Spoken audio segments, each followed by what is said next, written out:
Hello everyone, I welcome you all to my online English channel. My channel is totally devoted to the study of English language.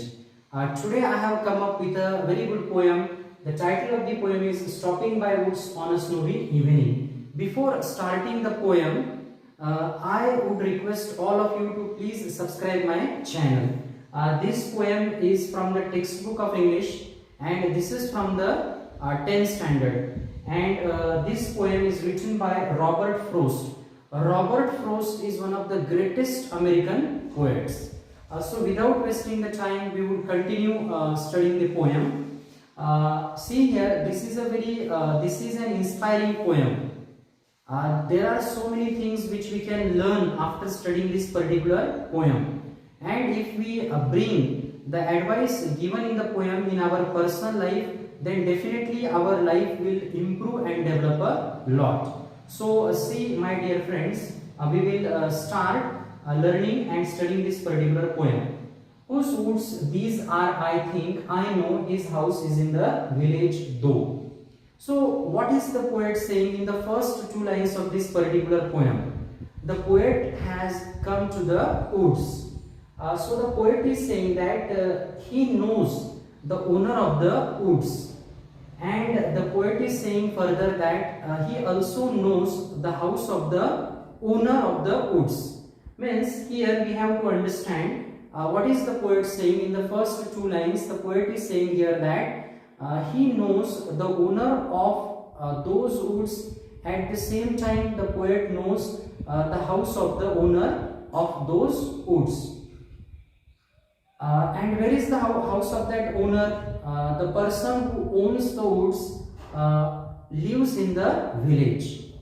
He will not see me stopping here to watch his woods fill up with snow. And see, what is the condition of the woods? The woods are covered with snow. And the poet is pretty sure, the poet is pretty confident, the poet is very much confident that the owner will not be able to see the poet taking a rest there.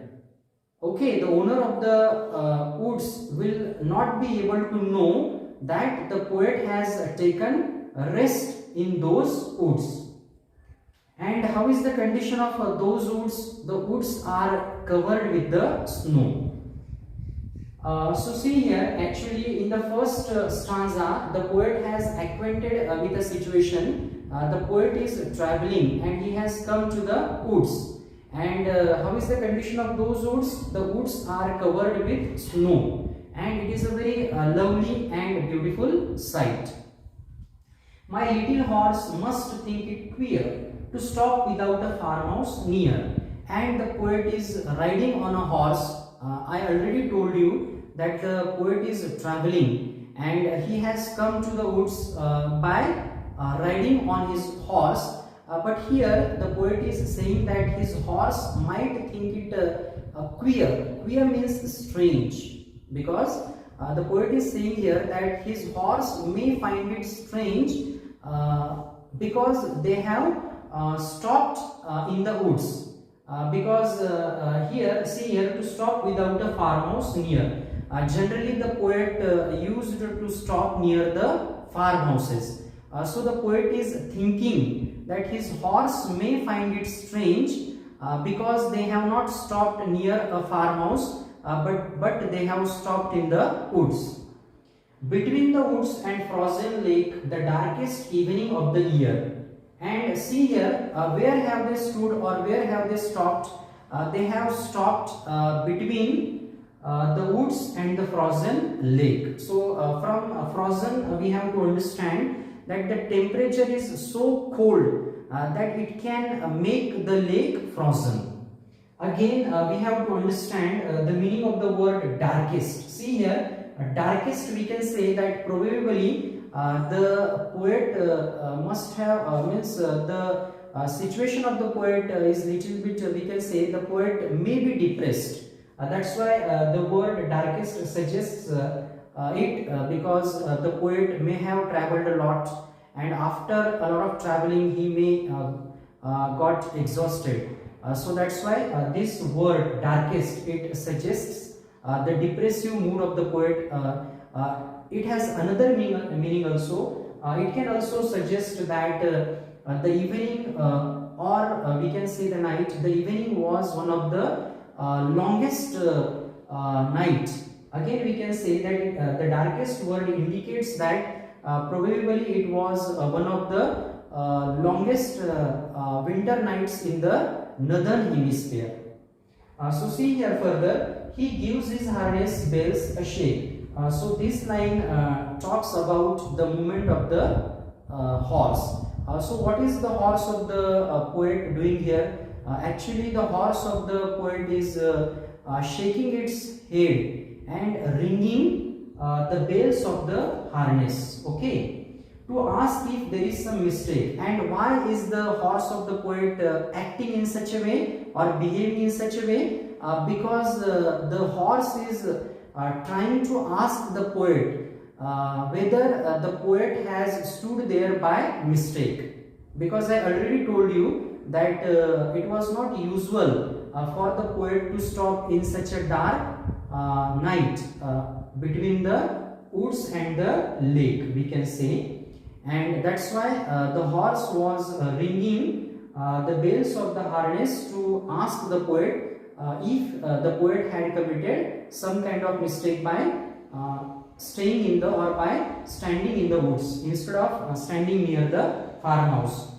The only other sounds the sweep of easy wind and downy flake. So this also we have to understand that there are only three sounds which can be heard there, and which are those sounds?